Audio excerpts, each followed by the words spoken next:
Hello, everyone. My name is Jahera Otieno.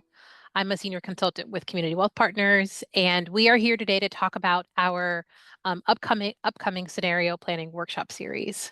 We hope that you learn a lot from our conversation today, and we'll share a bit more details toward the end of our call so that you know kind of how to get engaged and how to participate. I'm joined by my colleague Walter, and Walter will introduce himself and share more about our organization.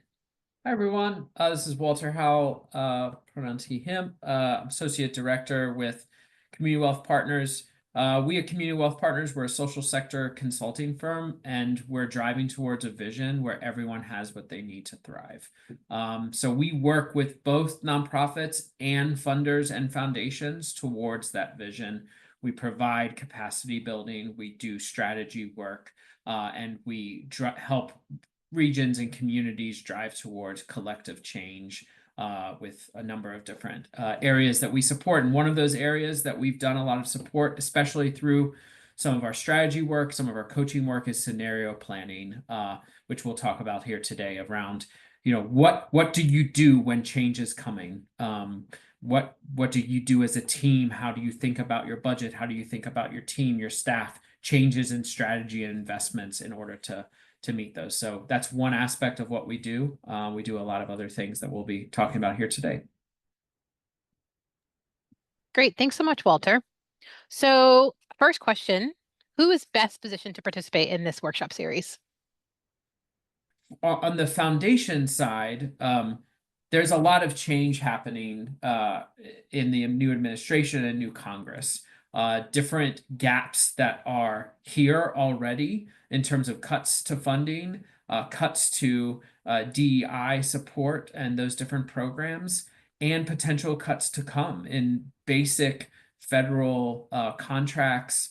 As one person said, this could be a five-alarm fire for the nonprofit industry. So for you all investing and supporting nonprofit communities that are going through change, what do you need to anticipate? What could come? A best, moderate, worst case scenario? And how do you update your grant making, your position, your role, and your investments to meet there?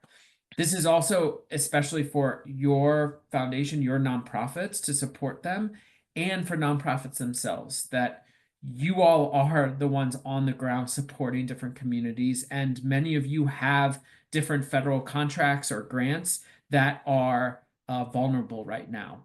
What is the best, moderate, and worst case scenario for all of you all right now? And how do you plan, and what do you do in each one of those?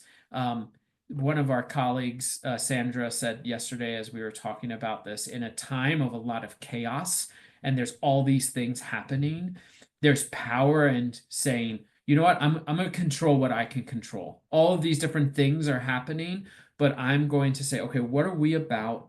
What do we think is going to happen? And here's what we're going to do in response and what we're not going to do. And it gives a little bit of amidst a storm, sort of your rudder and your direction of where you're going. There's a few points that I want to just lift up that I heard from you. One, this really allows organizations, it helps to provide some clarity, like in the midst of a storm, right? Two, it gives back some control in the midst of chaos, Yeah. and it allows you to be responsive to the communities that you serve. A big part of the work that we do is in direct service to communities.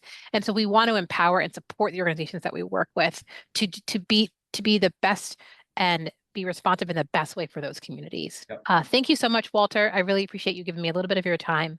And thank you everyone for listening.